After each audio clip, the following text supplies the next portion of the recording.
मेरे पिताजी ने किसी को पैसे उधार दिए और जब देने का वक्त आया तो उस आदमी ने वो आदमी मुकर गया। तो वो नौकरी करते मगर फिर भी कचहरी जाते, मुकदमा चल गया। 20 साल मुकदमा चल रहा है। एक दिन वो मुझे बता रहे थे जब वो बीमार था, बोले यार मैंने उसको 15,000 रुपए दिए बड़े माड़े टाइम में। 15,000 रुपए तो उस टाइम मोल होना 2,000 से पहले। कह रहे जब मैं 20 साल तक मुकदमा लड़ता रहा, हर हफ्ते महीने में 2-3 तारीख पड़ती मैं जाता, तो एक दिन जज साहब बोले साहब मास्टर जी फैसला कर लो। तो मैं कहा साहब करा दो। बोले 5,000 रुपए में कर लो। तो मैं जज साहब से कहा साहब मुझे 20 साल हो गया थे, 15,000 रुपए में नगद दिए थे और मैं वकील को भी खूब पैसा दे लिया, तो मुझे क्या मिला न्याय? तो मेरे पिताजी का मानना था कि भारत में न्याय नहीं होता, न्यायपालिका हमारी बड़ी कमजोर है, वहां से न्याय नहीं मिलता गरीबों को। न्याय चाहिए तो फिर आपको ताकत बनानी पड़ेगी। तो वो चाहते थे कि मैं जज बनूं और जज बनकर न्याय करूं। मेरी इच्छा जज बनने में नहीं थी, मेरी इच्छा महान पुरुषों के काम करने में थी। 2003-4 की बात है, हमारे यहाँ शोभा यात्रा नहीं निकलती थी महाराज की, क्योंकि जब गरीबी थी, बेबसी थी और परेशानियां थी, बड़े बड़े लोगों की निकलनी थी, साढ़े महाराज जी नहीं निकलनी। तो मेरे पापा को पीड़ थी। तो मैं स्कूल से आया, मेरे पापा का फोन मेरे में आया। पापा बोले भाई चंद्रशेखर, मैं कहा जी दसो। बोले घर में एक लाठी रखी है हमारे, वो तू लेके इतना आ जा। मैं सोचा पता नहीं क्या बात है। मैं कहा जी मैं आ गया। कहने अपने साथियों को भी ले आना। तो जब मैं चला गया मैंने कहा जी बताओ की बात। बोले हम पुलिस से सुरक्षा मांग रहे हैं कि हमारी शोभा यात्रा जाएगी तो पुलिस सुरक्षा व्यवस्था कर दे। पुलिस मना कर देगी कि हम पे ठेका नहीं, तुझे अपने आप करो। जैसे पाजी भी कह रहे ना कि हम कितना प्रयास कर लेंगे रजिस्टर्ड हो जाए, वो कहते नहीं भाई पहले भारत में करवाओ, सरकारी काम में सो जोखे हैं। तो उन्होंने कहा भाई हमारी बहनें माए भी हैं यहाँ, हमारे बच्चे भी हैं, अगर आज शोभा यात्रा में रोक लगी तो दोबारा कभी शोभा यात्रा करनी नहीं। तो जिम्मेदारी सी कि चाहे कुछ भी हो जाना, शोभा यात्रा बड़ी जिम्मेदारी से अपने गुरुघर पहुंचनी चाहिए। तो तब उन्होंने मेरे हाथ में वो लाठी पकड़ाई। आज तक वो लाठी में गेली ले रखी थी। उस दिन से आज तक मैंने कभी भी मेरे सामने कहीं भी दुनिया में मामला आया हो जहां सतगुरु रविदास जी महाराज के किसी भी बच्चे को कोई परेशानी हुई थी, मैंने बढ़ चढ़ के उस काम में लड़ाई लगी थी। मेरे पिताजी सिखा के गए। तो जब वो चाहते थे मैं विदेश जाऊं, वो बीमार हो गए, टेस्ट कराया तो उनको कैंसर निकला। अब आप जानते हैं कैंसर का इलाज कितना महंगा है। तो मैंने काफी कोशिश करी मगर हम बढ़िया इलाज नहीं करा पाए। 2013 में मेरे पिताजी 11 जनवरी को पूर्ण हो गए, मुझे बछोड़ा हो गया। केशव जी के यहां भी हुआ थी माता का बछोड़ा, जिसका जाना नहीं उसी को पता लगा। प्रेम तो सब कर देते। उस दिन मैंने तय किया और इतने इस बीच में जब मैं अपने पापा के नाल रहा तो मेरे पापा जो बातें बताते ना समाज के लिए, मेरे वो दिल में घर कर गई। वो मुझे एक बार उन्होंने मुझसे कहा, पता नहीं वो क्या दिन था, उन्होंने मुझसे कहा, बीमार थे वो हॉस्पिटल में, हम दोनों ही थे। बोले चंद्रशेखर आप भी चले जाओगे बाहर, पैसे से मजबूत हो जाओगे, उतने परिवार भी सेटल कर लोगे, लेकिन अपने समाज के लिए भी कुछ करता नहीं यार। सब लोग अपने अपने बारे में सोचते, अपने परिवार के बारे में सोचते, समाज के लिए नहीं सोचता। तो जब उनका अंतिम समय था तो मैं सोच रहा था कि मुझे क्यों कह रहे थे इस बात। तो मुझे लगा कि वो मुझे इशारा कर रहे थे कि यार अपने बारे में तो सोचना, लेकिन समाज के बारे में भी सोचना, अपने महापुरुषों के सपनों के बारे में भी सोचना। फिर 2013 के बाद मैंने तय किया जी, आज 24 चल रहा, 11 साल हो गए कि अब मैं पलट के नहीं देखूंगा कुछ। अब मैं अपना पूरा जीवन सतगुरु रविदास जी महाराज के मिशन के नाम, बाबा साहब अम्बेडकर के मिशन के नाम और मान्यवर काशीराम साहब जिनको मैं गुरु मानता हूं, उनके मिशन के नाम बना। सतगुरु महाराज पे तो मैं क्या बात रखूं, हमारे बहुत सारे साथियों ने रखी है, लेकिन आप जानते हैं कि उन्होंने पूरी दुनिया को सबसे अच्छा जीवन जीने का रास्ता दिखाया, जिसका नाम है बेगमपुरा राज। आज भी हमारे सारे लोग बेगमपुरा राज के बारे में नहीं जानते, क्योंकि हम पे कोई सांस्कृतिक मूवमेंट नहीं है। पंजाब में अपनी तरीके से लोग गुरु जी को मानते हैं, उधर स्वरूप नहीं बनता, लेकिन हरियाणा में, उत्तर प्रदेश में, महाराष्ट्र में, राजस्थान में, मध्य प्रदेश में, दिल्ली में स्वरूप बनता जी। तो जब मैंने इस कल्चर को भी थोड़ा सा स्टडी करा, क्योंकि मैं इस कौम में जन्मा हूं, तो मैं बल्ला वाले जो संत है हमारे तमाम और भी जो संत, सबसे मैंने कहा कि इस कल्चर को आप पंजाब से बढ़ा के आगे लेके चले, हम आपके साथ हैं, ये कल्चर आगे जाना चाहिए। लेकिन फिर वो पता नहीं क्यों मेरी बात पर उन्होंने गौर उस तरह से नहीं। तो महाराज जी तो बेगमपुरा राज की बात 600 साल पहले करके गए। अब जैसे बीजेपी के जो महापुरुष हैं वो बीजेपी वालों को कहते हैं कि भाई इस तरह का राज लाना है। कांग्रेस वाले जो महापुरुष जिनको मानते हैं वो उनको कहते हैं गांधी जी और प्रधान को। तो वो अपने अपने महापुरुषों के सपनों को पूरा करने का काम कर रहे थे। साढ़े महाराज 600 साल पहले कह गए, लेकिन हम ऐसे नालायक कौम है जी कि हमें किसी बात का असर नहीं होना, हम अपने तक ही सीमित रहें।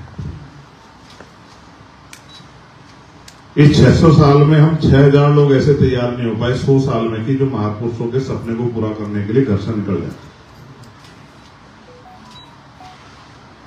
तो महाराज जी को रास्ता दिखा के, लेकिन मेरी वो रास्ता समझ में आता है। मैं मानता हूं कि दुनिया में सबसे बेहतरीन राज का विचार अगर किसने दिया है, ऐसा चाहूं राज में जहां मिले से मनमुअन और छोट बड़े सब संग बसे रविदास रहे परसा। कि ऐसा राज होना चाहिए जहां कोई छोटा बड़ा ना हो, जहां कोई ऊंच नीच ना हो, जहां कोई भेदभाव ना हो, जहां किसी का अपमान ना हो, जहां खाने के लिए रोटी किसी को परेशानी ना हो, जहां तन ढकने के लिए कपड़े किसी को परेशानी ना हो, जहां सर ढकने के लिए छत की किसी को परेशानी ना हो, जहां पीने के लिए साफ पानी किसी को परेशानी ना हो। ऐसा राज होना चाहिए। ऐसा राज होना चाहिए जहां चोरी भय लूट ना हो, जहां बहन बेटियों का सम्मान हो। ऐसा राज होना चाहिए। और उन्होंने कहा बेगमपुरा, यानी कि बिना गम का राज होना चाहिए, जिसके जिस राज में कोई गम ना हो। तो वो राज की व्यवस्था, वो राज का विचार मेरी समझ में आता है। और मैं आपको पूरी जिम्मेदारी से कह रहा हूं, मैंने अपने पूरे चुनाव में बेगमपुरा राज की बात की और सारी जातियों के लोग थे। आप कोई मेरी स्पीच सुन लेना, नीचे से लेकर ऊपर तक, मैंने हमेशा बेगमपुरा राज की बात की और सभी लोगों ने उस राज के विचार को सबसे अच्छा विचार माना। और बड़ी बड़ी पार्टियों को हरा के उन्होंने जो है, मैं अपनी कौम का तो धन्यवाद दूंगा कि उन्होंने तो सारी पार्टियों ने जमानतें जब्त करा दी, लेकिन और बिरादरी के लोगों ने भी और भाईचारे के लोगों ने, वाल्मीकि भाईचारा हो, सिख भाईचारा हो, जाट भाईचारा हो, गुजर भाईचारा हो, सैनी भाईचारा हो, पाल प्रजापति भाईचारा, मुस्लिम, सब लोगों ने वोटें पाके बड़ी बड़ी पार्टी को हरा के कहा कि भाई चंद्रशेखर जो बात कहते हैं वो बात सही। अब महाराज जी की बात के बाद महाराज जी का सपना तो पूरा करना है। फिर बाबा साहब आए। महाराज जी ने भी जेलें काटी, तुझसे सब जानते जी, इतिहास में लिखे। दिल्ली का जो गुरु घर हमारा टूटा था, आप जानते, वो सिकंदर लोधी ने महाराज जी को दिया था जेल में बंद होने के बाद। अब बाबा साहब ने भी अपनी पूरी जिंदगी हम लोगों के लिए लगा दी, अपने 4 बच्चे कुर्बान किए। सोचो अगर बाबा साहब अपने लिए जीते तो क्या आज हम यहां बैठ पाते? ईमानदारी से दस। तो यानी कि जो काम बाबा साहब ने 19वीं सदी में किया, उसका फल आज भी हमें मिल रहा है। आंदोलन लगातार चलेंगे तभी आने वाली पीढ़ियों को इज्जत की जिंदगी मिल पाएगी, तभी हम लोग आगे बढ़ पाएंगे। हम वो लोग हैं, आज तो आपने मेरे लिए पानी की बोतल बहुत बढ़िया रखी थी, लेकिन आप दसो, ये वही देश है जहां पीने के लिए पानी के लिए जो है बाबा साहब ने आंदोलन चलाया, लाठियां थी। ये वही देश है, ये वाला तो नहीं जिसकी मैं बात कर रहा था, जिससे मैं आया था। अपना मुल्क जो है, आज भी वहां 2 साल पहले मटकी छूने के ऊपर एक 6 साल के बच्चे की पीट के हत्या हुई। आप लोगों ने फोन देखा भी होगा, जो लोग राजस्थान इंदर मेघवाल की। आज भी हमारे हालात ये हैं कि वहां मटकी छूने के साथ साथ मूछे रखने पर भी हत्या होती है। और एनसीआरबी का डाटा कहता है, national crime record bureau Bharat में महिलाओं पे, लाखों महिलाओं पे रेप हत्याएं होती है। और अगर हिस्ट्री उठा के आप देखो, सर्च करो, तो 90% महिलाएं कमजोर वर्गों की हैं। अमीर को फिर भी कोई जोखो नहीं, लेकिन गरीब की धी को भी जोखो, गरीब की बहू को भी जोखो, गरीब की मां को भी जोखो। मैं तो अपना काम उथे भी जिम्मेदार से कर रहा थी, क्योंकि मैं समझता बाबा साहब का सपना पूरा करने के लिए असली बाबा साहब के रास्ते में चलना था। तो बाबा साहब अपना काम करके चले गए, फिर मान्यवर काशीराम साहब ने उस काम को आगे बढ़ाया। बाबा साहब महाराष्ट्र, कहां पैदा हुए बाबा साहब, तुझे जानते? दसो कितने पैदा हुए बाबा साहब? गलत बात, मध्य प्रदेश में पैदा हुआ। हम अपने महापुरुषों को इतना ही जानते, नाम जानते, 2-4 बार जो किसी के मुंह से सुन लिया जानते, हम पढ़ते नहीं जी। तो बाबा साहब पैदा हुए मध्य प्रदेश में, मऊ इंदौर में, और उसके बाद वो पढ़ाई लिखाई उनकी और उनका काम ज्यादा महाराष्ट्र में हुआ, इसलिए महाराष्ट्र के आधार पर उनको जानते हैं। बाबा साहब अपना काम करके चले गए। उनके बाद उनके आंदोलन को आगे बढ़ाया बाबू काशीराम जी ने, जो महाराष्ट्र में पैदा नहीं हुए ना मध्य प्रदेश। वो कहां पैदा हुए जी? वो रोपड़ रूपनगर पंजाब में पैदा हुए। तो साहब तो क्लास 1 के इंजीनियर थे, आपकी तरह नौकरी करते थे। साइंटिस्ट थे, उनको क्या जरूरत थी भाई अपना नौकरी त्याग करके काम करने की? 10 आज नौकरी के लिए आदमी झूठ भी बोलता है, जूते भी उठाता, सारे काम करता तनख्वाह के लिए। उन्होंने अपनी क्लास 1 की नौकरी क्यों छोड़ी भाई? क्योंकि उनको समाज का दर्द समझ आ गया था। अभी पाजी बोल रहे थे ना, ये जो माइक छड़ता नहीं ना, वो इसलिए छड़ता क्योंकि दर्द ज्यादा है दिलों में। तो जब अपनी बात को कहने का मौका मिलता है तो आदमी कोशिश करता है कि अपना दर्द को बाहर निकाल दे। लेकिन बताओ दर्द निकालने से क्या होगा अगर हम उस दर्द की दवा नहीं ढूंढें? सोचो आपको अगर बुखार नहीं है, मैं आपसे कहूं बुखार की दवाई ले लो, तो क्या लोगे? क्या बस लोगे? पहले आपके बुखार पैदा करना पड़ेगा, तभी आप दवाई लो।